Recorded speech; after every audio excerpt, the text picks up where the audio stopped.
রে সব ভালো আছিস তো? ক্লাস করছিস ঠিক করে? প্র্যাকটিস করছিস? প্র্যাকটিস কর, নাহলে কিন্তু হবে না। বেশ, ঠিক আছে, আজকে আবার একটা ক্লাস হয়ে যাক।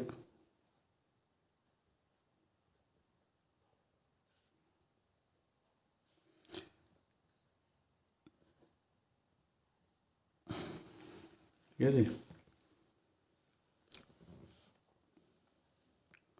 কথা না বাড়িয়ে অঙ্কে চলে যাচ্ছি। 1 নম্বর অঙ্কে আছে 3 ইকুইভ্যালেন্ট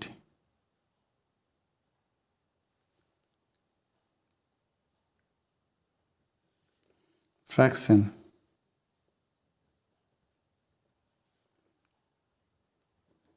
of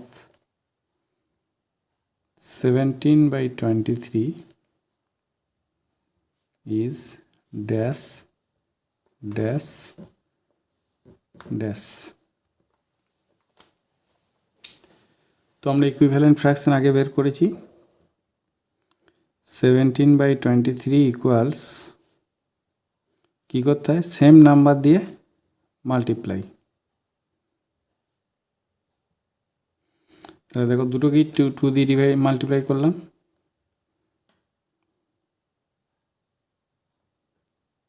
হলো একটা। আবার সেম নাম্বার দিয়ে মাল্টিপ্লাই,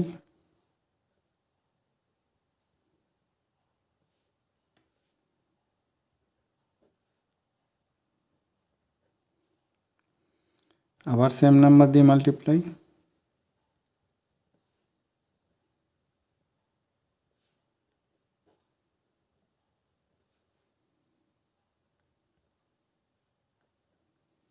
তাহলে 3টে নাম্বার পেয়ে গেলাম।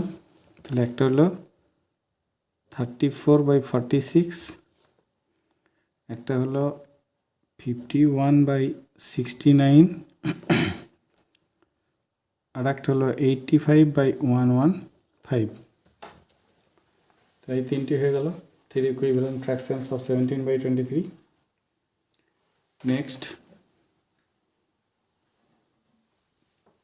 নাম্বার 2। নাম্বার 2তে যাচ্ছি। নাম্বার 2তে আছে 0.05 is a dash number.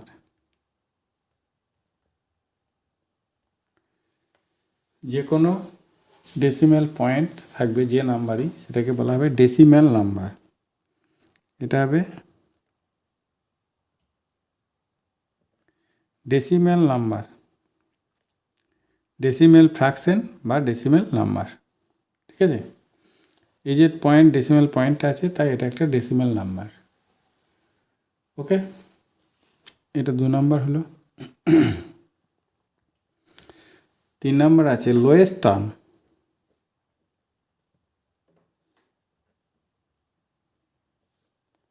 of 120/144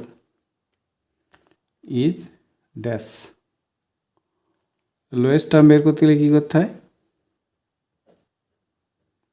same number দিয়ে ডিভাইড। ইকুইভ্যালেন্ট ফ্র্যাকশন করতে গেলে কী হয়? সেম নাম্বার দিয়ে মাল্টিপ্লাই করতে হয়। আর লোয়েস্ট টার্ম করতে গেলে সেম নাম্বার দিয়ে ডিভাইড করতে হয়। দুটোকেই 2 দিয়ে ডিভাইড করা যাবে। এটাকে 2 দিয়ে ডিভাইড করলে হয় 60, এটাকে ডিভাইড করলে হয় 72। আবার দেখো, এই দুটোকেই সেম নাম্বার দিয়ে ডিভাইড করা যাবে। 2 দিয়ে করলে হবে 30, 2 দিয়ে করলে 36, আবার 2 দিয়ে করলে হচ্ছে 15, 18। আর দেখো, 2 দিয়ে যাবে না, এবার 3 দিয়ে ডিভাইড হবে, 5, 6। তার মানে ইকুয়ালস হলো 5/6। এটা হলো লোয়েস্ট টার্ম। 3 নম্বর। 4 নম্বরে আছে 15 সেন্টিমিটার সমান ড্যাশ হেক্টোমিটার। সেন্টিমিটার থেকে হেক্টোমিটার করতে গেলে কী করতে হবে? ডিভাইড করতে হবে। কত দিয়ে ডিভাইড করতে হবে? Hectometre, decametre, metre, decimetre, centimetre. 1 0 0 0 0, একের পর 1-এর পর 4টে জিরো দিলাম। এখানে দেখো ডিভাইডটা তোমরা আগে শিখেছো, যাই হোক আবার একবার বলছি আমি, যেটাকে ডিভাইড করছো সেই নাম্বারটাই হবে।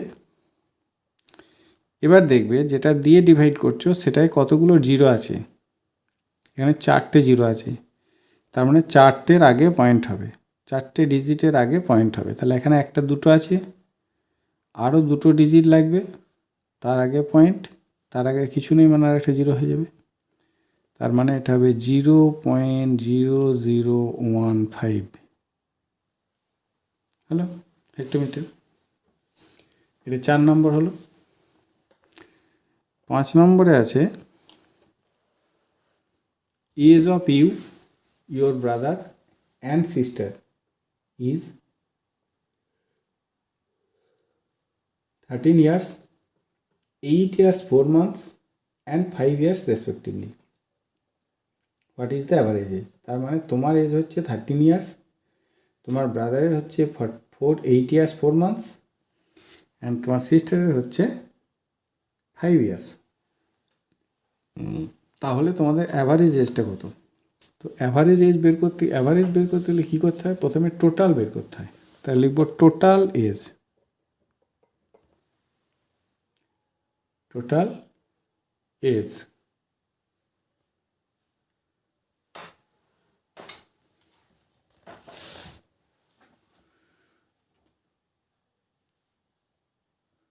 টোটাল এজ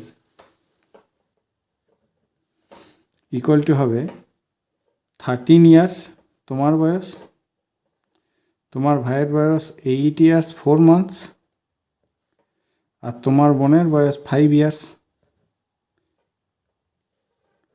এই তিনটে কী করব? প্লাস করব। প্লাস করলে এটা হবে 4 মান্থস, এটা হবে 26 ইয়ার্স, 26 ইয়ার্স 4 মান্থস। এটা হলো টোটাল এজ। এবার কী করতে হবে? Average age. অ্যাভারেজ এজ বের করতে গেলে কী করতে হয়? অ্যাভারেজ ইকুয়াল টু হবে 26 ইয়ার্স 4 মান্থস ডিভাইড 3, তিনজন আছে, 3 দিয়ে ডিভাইড। এবার এই ডিভাইডটা তোমরা দেখো কীভাবে হবে। 26 ইয়ার্স 4 মান্থস, একে ডিভাইড করব 3 দিয়ে, 3 8 যা 24, এখানে হবে 2 ইয়ার্স রিমাইন্ডার, এই 8টাও হয়ে যাবে ইয়ার্স।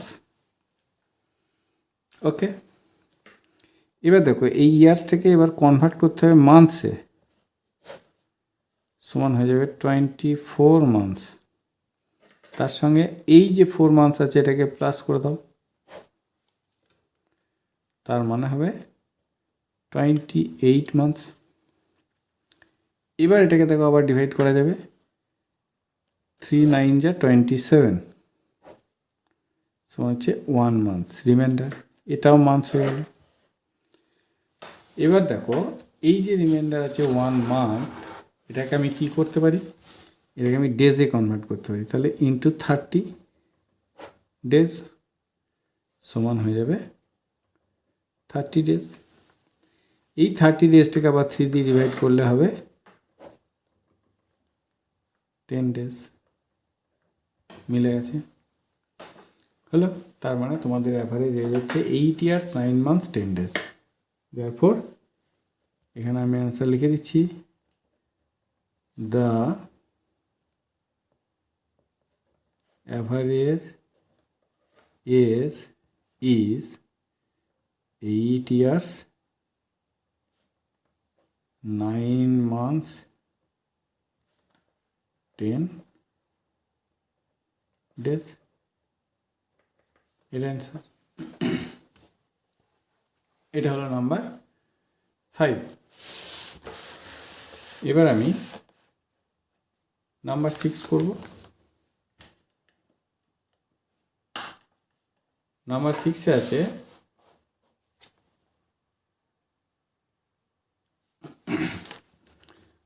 নাম্বার 6-এ আছে হুইচ ইজ গ্রেটার।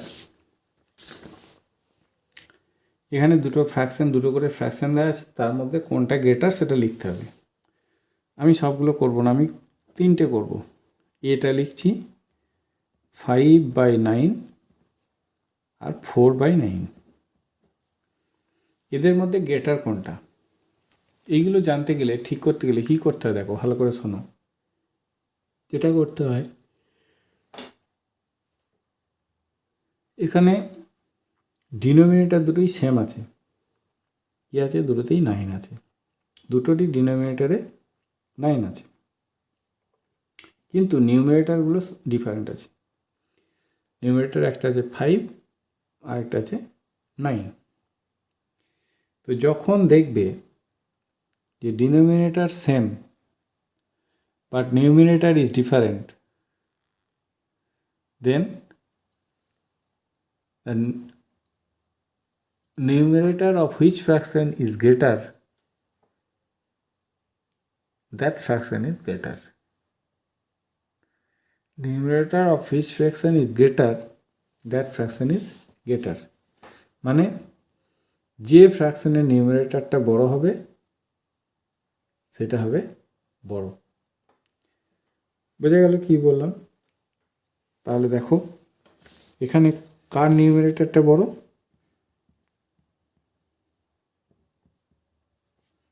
নিউমারেটর বড় হচ্ছে 5, তাহলে গ্রেটার হবে 5/9। ওকে, এ করলাম। এবার এফ করব। আমি বলেছি সবগুলো করব না। এফে আছে 37/64 অ্যান্ড 25/64। এখানে দেখো দুটো সেম, ডিনোমিনেটর দুটোই 64। নিউমিনেটর দুটো দেখো ডিফারেন্ট আছে, একটা আছে 37, একটা আছে 25। তাহলে কোন নিউমিনেটরটা বড়? 37। দেয়ারফর গ্রেটার 37/64 হয়ে গেল এফ। আর করব এইচ। এইচে আছে 89/112 আর 98/112। এখানে দেখো ডিনোমিনেটর সেম, নিউমিনেটর ডিফারেন্ট। তাহলে যার নিউমিনেটর বড় সেটা বড় হবে। বড় হবে কত? 91/112, 98/112 হলো। তাহলে কি বললাম? যখন দেখবে যে denominator same but numerator is different, then numerator of which fraction is greater, that fraction is greater. ওকে, 6 নম্বর হয়ে গেল। নাম্বার 7-এ যাচ্ছি। নাম্বার 7-এও আছে হুইচ ইজ গ্রেটার। আগেরটা ছিল ডিনোমিনেটরগুলো সেম ছিল, নিউমিনেটর ডিফারেন্ট ছিল। এখানে নিউমিনেটর সেম আছে, ডিনোমিনেটর ডিফারেন্ট আছে। দেখো আমি প্রথমটা লিখছি 15/19 আর 15/9। এখানে দেখো নিউমিনেটরগুলো সেম আছে, ডিনোমিনেটরগুলো ডিফারেন্ট আছে। তো যখন দেখবে numerator same but denominator is different, then the denominator of which fraction is lower, that fraction is greater. ওকে, তাহলে কী বললাম? Denominator of which fraction is lower, that fraction is greater. তাহলে এখানে দেখো দুটোরই নিউমিনেটর হচ্ছে 15, বাট ডিনোমিনেটর একটা হচ্ছে 19, একটা হচ্ছে 9। তাহলে কোনটা ছোট? 9টা ছোট, তার মানে এই ফ্র্যাকশনটা হবে গ্রেটার।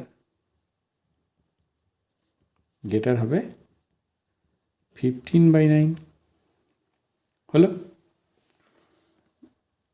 এফে কী আছে দেখো, এফে আছে 567/123, আরেকটা আছে 567/143। এখানেও দেখো নিউমিনেটর সেম আছে, ডিনোমিনেটর ডিফারেন্ট আছে, যার ডিনোমিনেটরটা ছোট হবে সেটা হবে বড়। তাহলে এখানে 123টা ছোট, তাহলে এই ফ্র্যাকশানটা হবে বড়। তাহলে এখানে এটা হবে 567/123, এটা হচ্ছে গ্রেটার, এটা হলো এফ। এবার এইচ করব। এইচে আছে 76/98, 76/59, সেম নিউমিনেটর সেম আছে, ডিনোমিনেটর ডিফারেন্ট আছে। তাহলে যার ডিনোমিনেটরটা ছোট সেটা হবে বড়, তাহলে এখানে হবে 76/59, এটা হচ্ছে গ্রেটার। তাহলে যখন নিউমিনেটর সেম থাকবে, ডিনোমিনেটর ডিফারেন্ট থাকবে, সেখানে যে ডিনোমিনেটরটা ছোট হবে সেই ফ্র্যাকশানটা বড় হবে, যে ডিনোমিনেটরটা ছোট হবে সেই ফ্র্যাকশানটা বড় হবে। আর যখন ডিনোমিনেটর সেম থাকবে, নিউমিনেটর ডিফারেন্ট থাকবে, তখন যে ফ্র্যাকশানের নিউমিনেটরটা বড় সেই ফ্র্যাকশানটা বড়, যে ফ্র্যাকশানের নিউমিনেটর ছোট সেই ফ্র্যাকশানটা ছোট হবে। হয়েছে? এটা গেল 7 নম্বর। এবার আমি 8 নম্বর জড়ব। 8 নম্বরে আছে এ number when divided by 65 gives remainder 34. A number when divided by 65 gives remainder 34. What will be the remainder when it is divided by 13? What will be the remainder when it is divided by 13? তো এখানে একটা কথা বলি শোনো, সেটা হচ্ছে 13 হলো 65-এর factor. 13 হলো 65-এর ফ্যাক্টর। তো এই 65 আর 13 যেহেতু এই দুটো হচ্ছে একটা অপরটার ফ্যাক্টর অর মাল্টিপল, তাহলে যে নাম্বার 65 দিয়ে ডিভিজিবল হবে সেই নাম্বারটা 13 দিয়েও ডিভিজিবল হবে। কি বললাম? যে নাম্বারটা 65 দিয়ে ডিভিজিবল হবে সেই নাম্বারটা 13 দিয়েও ডিভিজিবল হবে। তার মানে 65 আর 13-এর মধ্যে 65 আর 13-এর মধ্যে 65টার কোনো ফ্যাক্টর থাকলো না। এখন প্রশ্ন হচ্ছে তাহলে যেটা রিমাইন্ডার থাকবে সেটা কী হবে? তো যেটা রিমাইন্ডার থাকবে অনলি সেটাকেই ডিভাইড করে দাও 13 দিয়ে। যেটা 65 দিয়ে ডিভাইড করে যেটা রিমাইন্ডার আছে সেই রিমাইন্ডারটাকে 13 দিয়ে ডিভাইড করে দাও। তো 65 দিয়ে ডিভাইড করলে রিমাইন্ডার কত? 34। তাকে 13 দিয়ে ডিভাইড করে দাও, দুবার যাবে 26, এখানে রিমাইন্ডার হচ্ছে 8। তার মানে 65 দিয়ে যে নাম্বারটা ডিভিজিবল সেই নাম্বারটা 13 দিয়ে ডিভিজিবল। এবার বাকি থাকলো 34 রিমাইন্ডারটাকে যেটা দিয়ে ডিভাইড করতে বলেছে নেক্সট টাইম সেটা দিয়ে ডিভাইড করো, যেটা রিমাইন্ডার হবে সেটাই হবে আমাদের অ্যান্সার। তাহলে আমাদের অ্যান্সার কি হলো? অ্যান্সার হলো 8। তাহলে কি লিখব? The reminder will be, therefore the remainder will be 8।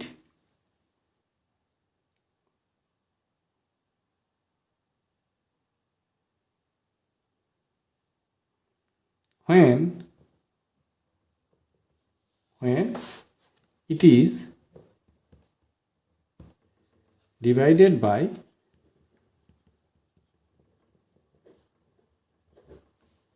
Thirteen, এটা হচ্ছে অ্যান্সার হলো। এটা হচ্ছে 8 নম্বর হয়েছে। এবার আমি 9 নম্বরে যাব। 9 নম্বরে কি আছে দেখো। 9 নম্বর আছে the daily income and expenditure of a man are 456 and 305 respectively। তার মানে কি, ডেলি ইনকাম হচ্ছে ₹456 আর ডেলি এক্সপেন্ডিচার হচ্ছে ₹305। তাহলে ডেলি ইনকাম আর ডেলি এক্সপেন্ডিচার বলে দেওয়া আছে। এবার কি আমাকে বের করতে হবে, how much will be his saving in 14 days। How much will be his saving in 14 days। তো সেভিং মানে কি, সেভিং মানে হচ্ছে income minus expenditure.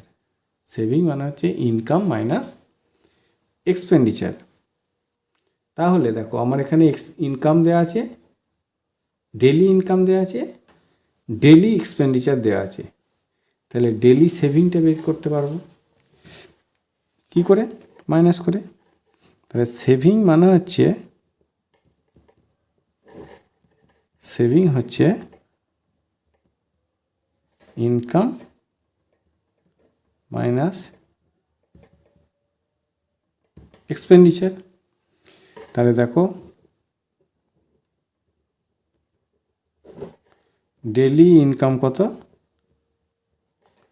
Daily income হচ্ছে ₹456 আর ডেলি এক্সপেন্ডিচার কি হচ্ছে,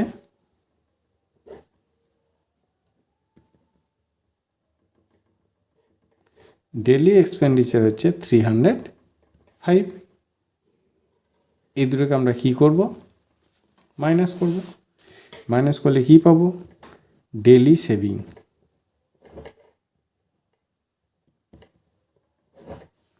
ডেলি সেভিং, ডেলি সেভিং তাহলে কী হবে,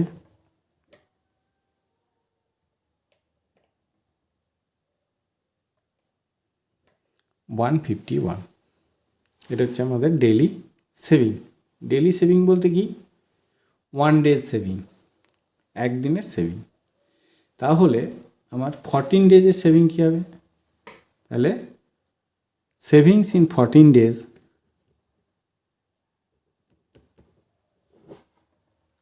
সেভিংস ইন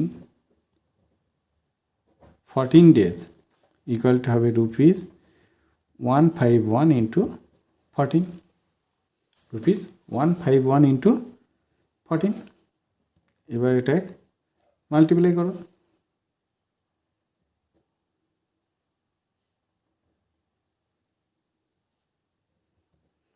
2114। এটা হচ্ছে তার 14 days সেভিং। তাহলে আমরা অ্যান্সার কী লিখব, how much will be his saving in 14 days।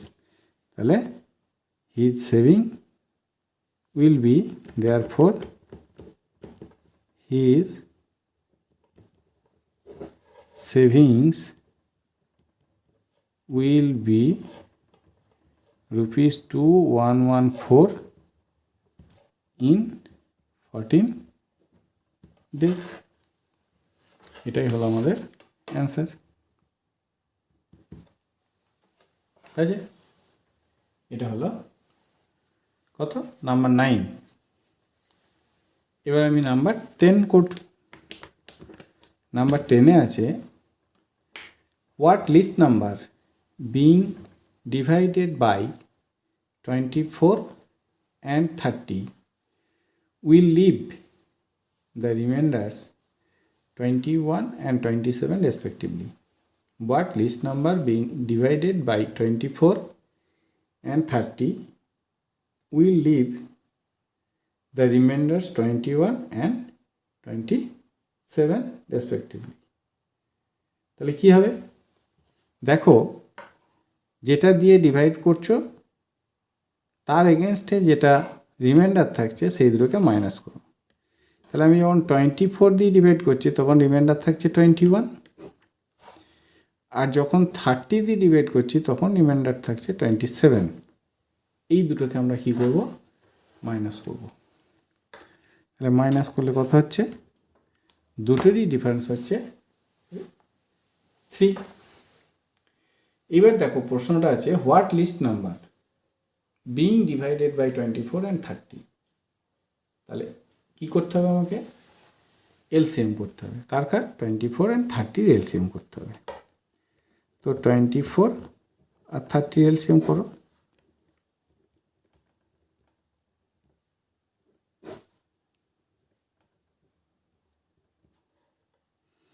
এবার লিখবো দেয়ারফর এলসিএম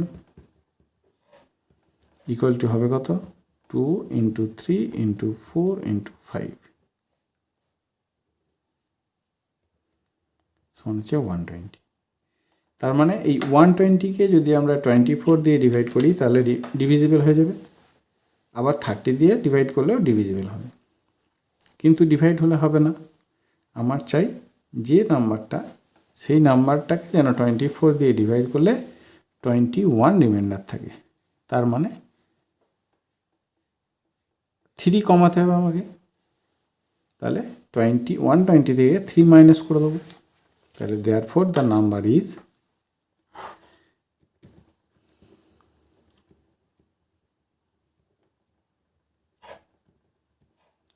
120 minus 3 117। এটা হলো আমাদের লিস্ট নাম্বার। ঠিক আছে, এবার অ্যান্সার লিখ। therefore the required list number is 117। এটা অ্যান্সার হয়েছে। এটা গেল নাম্বার 10। এবার আমি কি করব? নাম্বার 11। নাম্বার 11 কি আছে দেখো।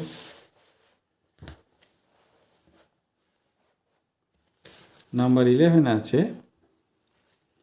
3 clocks are made to toll at intervals of 24, 32 and 36 seconds respectively। মানে 3টে ক্লক আছে, তারা বাজতে শুরু করলো যথাক্রমে 24 সেকেন্ড, 32 সেকেন্ডস এবং 36 সেকেন্ডসের ডিফারেন্সে। Having tolled together at 10 AM, 10টার সময় একসঙ্গে বাজলো। তারপর একটা ঘড়ি 24 সেকেন্ড অন্তর অন্তর বাজতে লাগলো, আর একটা ঘড়ি 30 সেকেন্ড অন্তর অন্তর 32 সেকেন্ড অন্তর অন্তর বাজতে লাগলো, আর একটা ঘড়ি 36 সেকেন্ডস ইন্টারভ্যালে বাজতে লাগলো। তাহলে সেই ঘড়িগুলো আবার কখন একসঙ্গে বাজবে? First time. তো এই ধরনের ঘড়ির অঙ্ক থাকলেই জানবে তোমাদের কি করতে হবে, এলসিএম করতে হবে। তাহলে কার এলসিএম করব? এলসিএম করব 24, 32 আর 36। 2 দিয়ে যাবে 12, 16, 18, আবার 2 দিয়ে যাবে 6, 8, 9, আবার 2 দিয়ে যাবে 3, 4, 9, এবার 3 দিয়ে যাবে 1, 4, 3। therefore LCM equal to 2 × 2 × 2 × 3 × 4 × 3, 288। এটা হয়ে যাবে সেকেন্ডস। কেন না, এই যে 24, 32 আর 36 এগুলো ছিল কিসে? সেকেন্ডসে, তাই এটা সেকেন্ডস হয়ে গেল। এবার এটাকে আমি কনভার্ট করব কিসে? মিনিটস অ্যান্ড আওয়ারে। তাহলে 288 ডিভাইড 60 সমান হবে 4 মিনিটস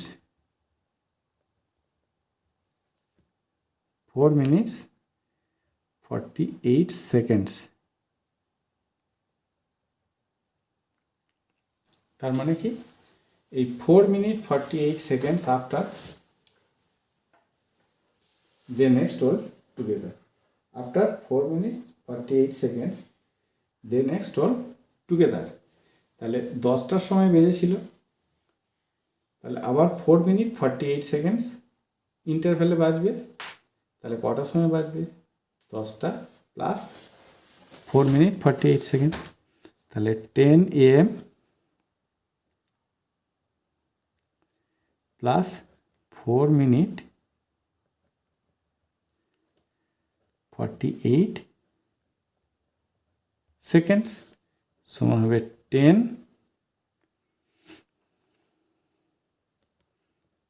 4 48 AM। ঠিক আছে, তাহলে এবার এটাকে অ্যান্সার লিখতে হবে। therefore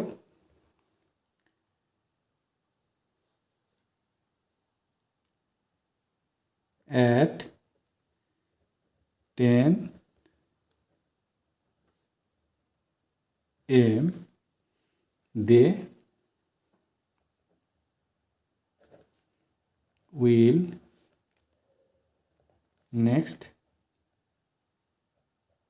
told together।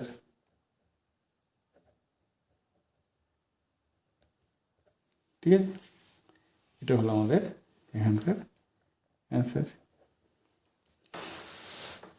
এটা 11 হলো। এবার আমি কি করব? 12 কি আছে? সিম্পলিফাই আছে। কি আছে দেখো, 96 divide 12 into 4 minus 96 divide 12 of 4। এখানে কি কি আছে? একটা ডিভাইড আছে, একটা মাল্টিপ্লাই আছে, একটা অফ আছে, আর একটা মাইনাস আছে।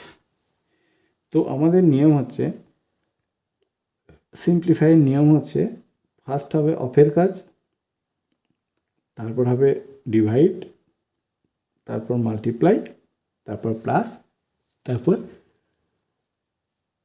মাইনাস। তো এখানে সর্বপ্রথম অ্যাট ফার্স্ট আমাকে কী করতে হবে? অফের কাজটা করতে হবে। বাকিগুলো যেমন আছে লিখে রাখবো। 96 divide 12 into 4 minus 96 divide 12 of 4, of মানে হচ্ছে মাল্টিপ্লাই, তার মানে 12 ইন্টু 4 মাল্টিপ্লাই 4 মানে হচ্ছে 48 হলো। এবার আমরা কি করব? এবার করব ডিভাইড করব। তাহলে ডিভাইড কি? 8 হবে ইন্টু 4 মাইনাস এটাকে ডিভাইড করলে হবে 2 হলো। তাহলে সমান হলো 32 মাইনাস 2 সমান 30। এটা হচ্ছে আমাদের এই সিম্পলিফায়ার অ্যান্সার। এবার আমি 13-এ যাব। 13এও সিম্পলিফাই আছে। 27 divide 9 divide 3 plus 15 into 3 divide 9। এই সিম্পলিফাই কি আছে? ডিভাইড আছে, মাল্টিপ্লাই আছে, প্লাস আছে। তো এখানে আমরা আগেরটায় কি বললাম? ফার্স্ট হচ্ছে অফ, তারপর ডিভাইড, তারপর মাল্টিপ্লাই, তারপর প্লাস, তারপর মাইনাস। তো এখানে ডিভাইড আছে, মাল্টিপ্লাই আছে, আর প্লাস আছে। তো আমরা সাধারণত বুঝেই নিলাম যে ডিভাইডের কাজ ফার্স্ট হবে। কিন্তু দেখো, এই যে সেকেন্ড জায়গাটা রয়েছে, এখানে 3কে তোমরা 9 দিয়ে মাল্টিপ্লাই করতে পারবে না, ডিভাইড করতে পারবে না। 9কে তোমরা 3 দিয়ে ডিভাইড করতে পারবে, কিন্তু 3কে 9 দিয়ে ডিভাইড করতে পারবে না। সেক্ষেত্রে একটা কথা তোমাদের বলে দিই, শোনো, সেটা হচ্ছে যে ডিভাইড আর মাল্টিপ্লাই যদি পরপর থাকে, ডিভাইড আর মাল্টিপ্লাই যদি পরপর থাকে, তাহলে যেটা আগে থাকবে সেটাকে তুমি আগে করতে পারো, যেটা আগে থাকবে সেটাকে তুমি আগে করতে পারো। তাহলে এই যে পার্টটা রয়েছে, এই পার্টে ডিভাইড আর মাল্টিপ্লাইয়ের মধ্যে মাল্টিপ্লাইটা আগে আছে, তাহলে এই মাল্টিপ্লাইটা আমি আগে করব, মানে এই জায়গাটা আমি আগে করব, এটা করব না, এটা এখন বাদ থাকবে। আর বাকিটা তুমি ডিভাইড, যেটা এটা এই পার্টের মধ্যে এখানে ডিভাইডটা তুমি যেটা খুশি করতে পারো, আগে যেটা আছে সেটা আগে করবে। তাহলে এইখানে ডিভাইডও করব, এখানে মাল্টিপ্লাইটাও করব। এখানে ডিভাইড করলে কী হবে 3, এটা ডিভাইড করলে 3 ডিভাইড 3 প্লাস এটা মাল্টিপ্লাই করবে হচ্ছে 45 ডিভাইড 9 হলো। এবার তো আমাদের কোনো অসুবিধা নেই, ডিভাইড করব, এটাও ডিভাইড করব, এটা ডিভাইড করলে হচ্ছে 1 আর এটা ডিভাইড করলে 5 সমান অ্যান্সার কী হলো 6। এটা হয়ে গেল আমাদের এই সিম্পলিফায়ার অ্যান্সার। ওকে, এই পর্যন্তই আজকে ছিল। যাক, তোমরা এতক্ষণ নিশ্চয়ই করেছো। এবার দেখো কোনগুলো ঠিক করেছো, কোনগুলো ভুল করেছো। যেগুলো ভুল করেছো সেগুলো ঠিক করে নেবে, ঠিক আছে? চলো আজকে তাহলে এই পর্যন্তই, আবার পরের ক্লাসে দেখা হবে।